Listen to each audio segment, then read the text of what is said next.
What's going on, everybody? It's round 2 of the national selection season for Eurovision 2023, and this time it's Albania who will be, as usual, using Festivali Këngës to select their song. And it's a selection that's known for keeping a lot of traditions alive, but there are actually some big changes this year, including how the song and artist that goes to Eurovision will be selected. So let's talk about it.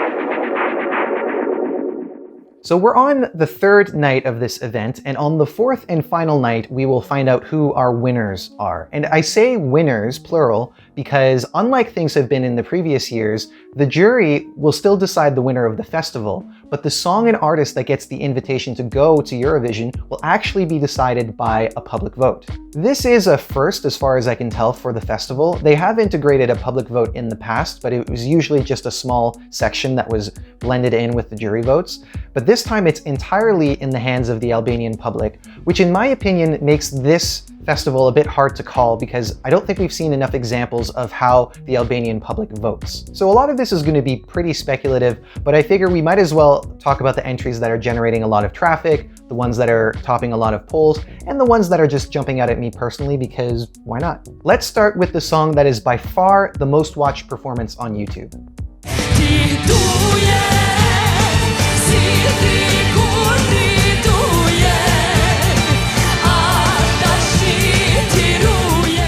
In addition to appearing to be the most popular performance in Albania, this one is also topping a lot of polls and often by quite a large margin. Part of its success domestically might have something to do with the context of the song, and you'll have to bear with me because I'm getting these off of pretty rough translations. My understanding is that this song is about a group of people, such as a family, who love each other but have been torn apart by a conflict that seems to be bigger than the love that they have for each other. On stage, we see this illustrated through the Kelmendi family. The mother and father are dressed in white and they're turned away from each other. All the children are dressed in black and they're in the middle of it all. And Albina faces everyone also in the middle singing the song. As a theme for a song, I do find it to be pretty interesting. And it seems like it's being done in a way that's general enough that a lot of meanings and context could be applied to it, such as divorce or political issues, anything that could cause a wedge between a family. The music itself, I'm not sure how I feel about it.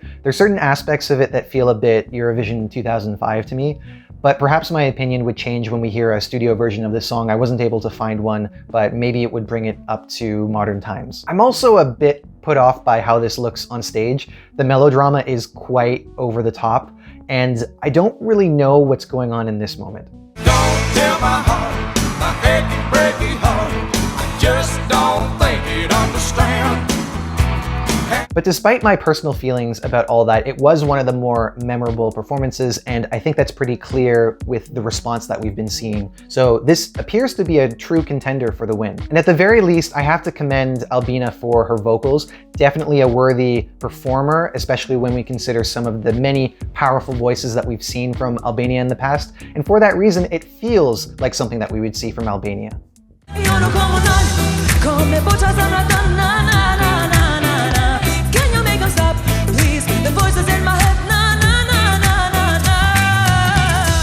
Fifi's performance of Stop is the second most popular video of all the performances of this year's FIC. She's a singer-songwriter with a handful of songs that have made it into the charts in Albania. She also has songwriting credits on Albin Ramosai's winning song from Kënga Magica, and she was also one of the writers on Cyprus's Eurovision entry from 2022. With regards to this song, I like the fact that it's sort of a mid-tempo pop song and it incorporates traditional elements. It also has a little bit of a swing to it, and it's a nice vibe, I would say, but I do find it to be hard to remember, and I feel like that might have something to do with the hook being a bit monotonous. And I do feel like the small bits of English that are in the lyrics don't really do anything for me. Perhaps the Albanian lyrics make up for it, but obviously I can't tell. And I do feel like the song would probably just be best if it was all in Albanian. This definitely has Eurofan appeal, I would say, with the traditional instruments mixed in. You know, it fits that niche of being an ethnobop, even if it's a bit of a low-key one. And as I understand, Fifi is pretty popular as well, so who knows, this could also win. Clearly I have my doubts about this being chosen, but in fairness, we only have one other song selected, so nothing can be said with any certainty. And among the rest of the songs in this selection, I definitely think there are weaker choices. Për ty nuk shkon, të pres të shpit, po ti prap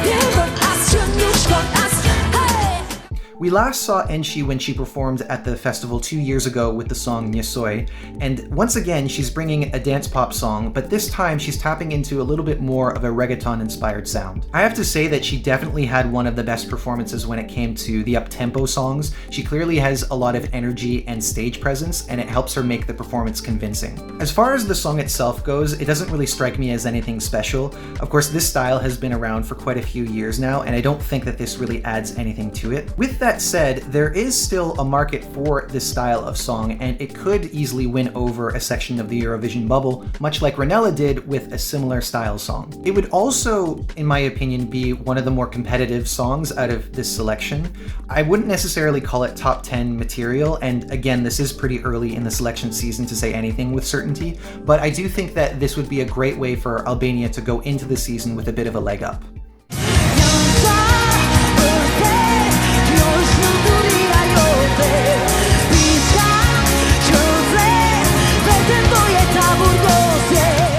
Rezarta Smaya is a true veteran of Festivali Këngës, having now entered the contest for the 8th time. Last year, she achieved her best result ever, finishing 3rd with the song E Jam Ja Nuse, a highly energetic song and performance that I still enjoy to this day.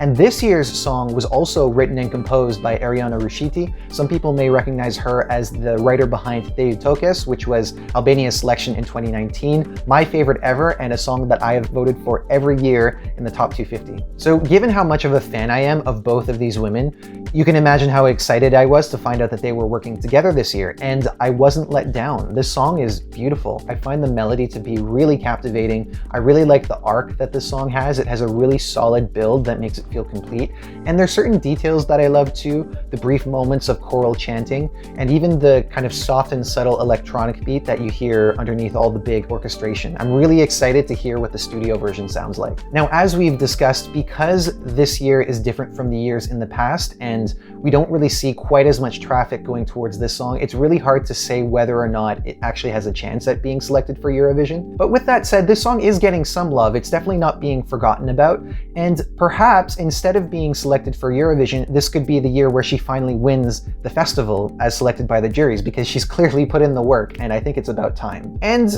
maybe, if you're in Albania and you happen to have some spare votes, you could consider voting for her on my behalf. I would appreciate that.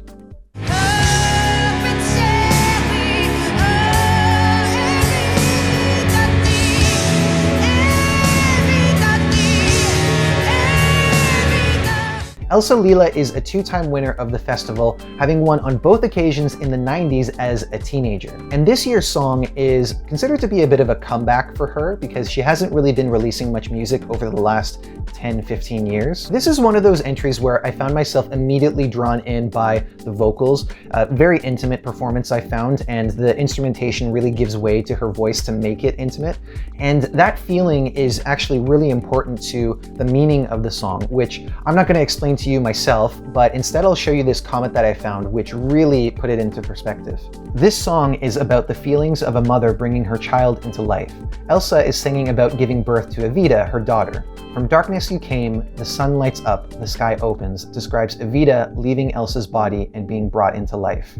I Already Miss You recounts Elsa's feelings and insecurities as Evita leaves her body, and Elsa cries the name of Evita in the song compared to the cries of her during labor. By the end of the song, Evita is born, and having no other means of communication, Elsa whistles a lullaby to her to acknowledge that Evita now lives in her own body and can be free. Firstly, thank you so much for your explanation. It really helps me appreciate the music, and I hope that it's done the same for those of you watching. This is something that I will never experience physically, of course, but through music, I feel at least that I can, in some ways, access the emotions that she's feeling, and I think that's incredibly beautiful. This, to me, is the power of music. I hope that this is a contender to win the festival. I wouldn't be too surprised if this isn't the one that gets selected for Eurovision. But I mean, if you have some votes left over after you've voted for Rezarta on my behalf, then you can also vote for Elsa for me. I would be fine with that.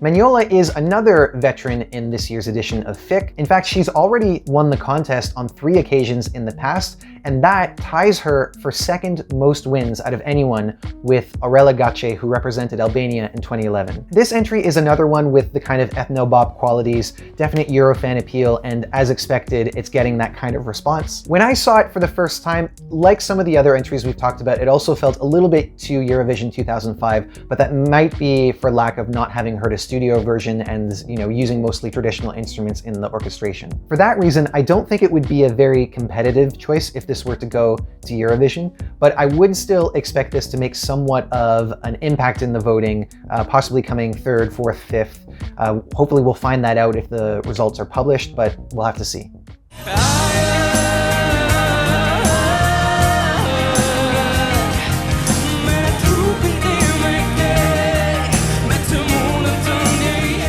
You might have noticed that I haven't really talked about any men at this point, and that's not on purpose. It's just that this year it seems to be that the women are making more impact, not only on me, but even on some of the polls and rankings. With that said, Ajer actually has one of my favorite melodies in the entire contest. It really stuck with me for a while after having seen it for the first time. He did seem a bit nervous off the top, but I think that as the performance went on, he really kind of gathered himself and made it an effective performance. Being a newcomer, I doubt that he would win the contest or the televote. But with that said, I have noticed that in the past few years, the judges at FIC do tend to give one of the podium spots to a younger artist. And if that's the case for this year, then Ghent would definitely be my choice. There are another 14 songs that will be participating in the final, and really, any of them could be winning the overall festival or the televote and be selected for Eurovision. I don't think there's much else to say other than the fact that FIC has been a festival that's known to surprise. The perceived favorite doesn't always win, and even with this new introduction of a public vote, that could still be true this year. I also hope that I did justice to the songs with the information that I provided. Doing this video, I have to be honest, was a bit of a stretch because it was in the middle of a work week leading up to Christmas with no songs published beforehand, so it was hard. But you can let me know how I did in the comments, and also let me know what you think of the songs. Do you see a winner among the 7 that we talked about, or do you think it will be one of the other 14? If you feel I've earned your subscription, then I would love for you to subscribe so we can keep talking about Eurovision and the national selections that are coming up. I'd love to know what you have to say about those. Thank you so much for watching, and I hope to see you on the next video. Take care.